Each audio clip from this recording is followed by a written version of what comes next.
Despite the war, Ukraine is present at the PROWEIN, and here's Evgenia. Evgenia, Ukraine has got a very old and long wine tradition. What kind of wines are you providing here? Actually, yes, we have a really long story, but let's say we are now on the point of rediscovering our wine business. And let's say everything changed 5-10 years ago. So a lot of new winemakers come on the market, a lot of new investments starting to appear. And actually, let's say during last years, everything like growing. And even the quantity of the wine producers, so it's like almost doubled during last 5 years. So today in Ukraine, we produce actually, let's say, any kind of wines you can imagine. So a lot of wineries now experimenting, trying to find our identity, trying to find what is interesting about Ukrainian wines. Of course, we're trying to promote our local grapes. So we have few which has the most interest. It's the Tykruk you can try here at Shabo stand. And we have another one, red one, which is Odessa Black, so let's say it's one of the most famous. We produce a lot of sparkling wines as well, and you can find Sharma, you can find traditional method. We produce red, rosé, orange wines. Now huge trend for orange wines, for amphoras wines, and especially a lot of small winemakers. They're making a lot of kind experiments with it. In which parts of Ukraine is wine produced? So if to speak about like the quantities, so the biggest vineyards are situated on the south.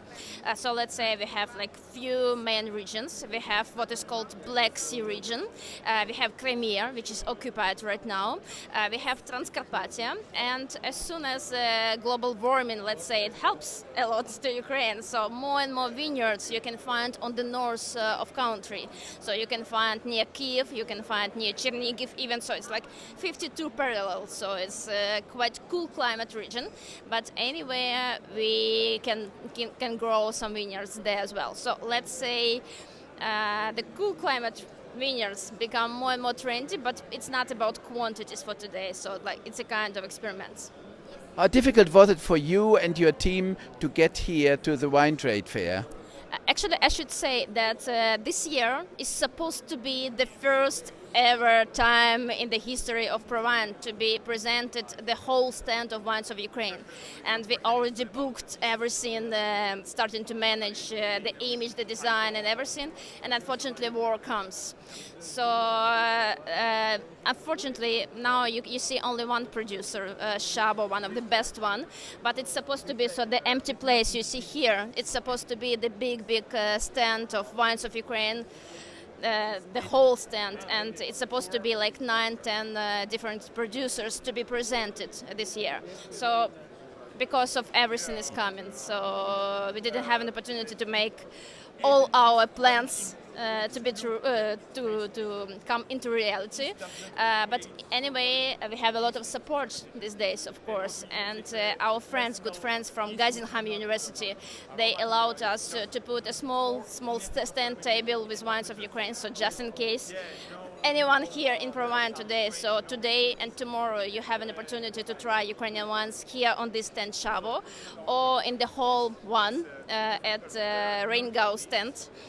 We have like a small table, or tomorrow at 11 o'clock we will have a lecture about Ukrainian wines, about what's going on our country, and what kind of potential, what kind of wines do we produce.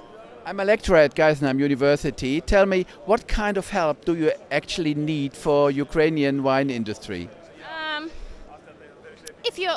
Let's say, if we are talking about studies, so of course some kind of changes so that Ukrainian winemakers could receive new experience, could receive new knowledge.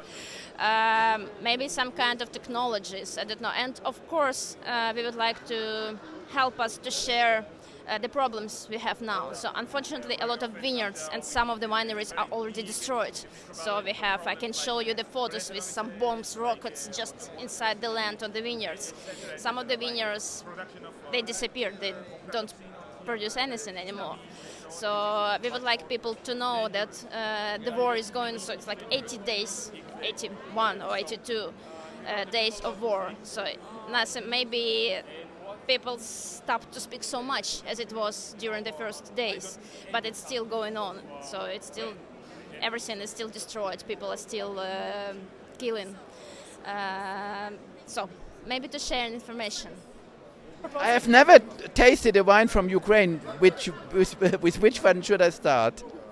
With sparkling wines, of course. With sparkling wines, of course, yes. And in Ukraine, when you do something for the first time, so just make a wish, and this wish will come true. So if it's your first time, make a wish right now. And, I will, and you can guess what I would wish for. please, yes, everything will stop, and we want war stop, actually. Thank you very much, and all the best for you. Thank you. Thank you so much.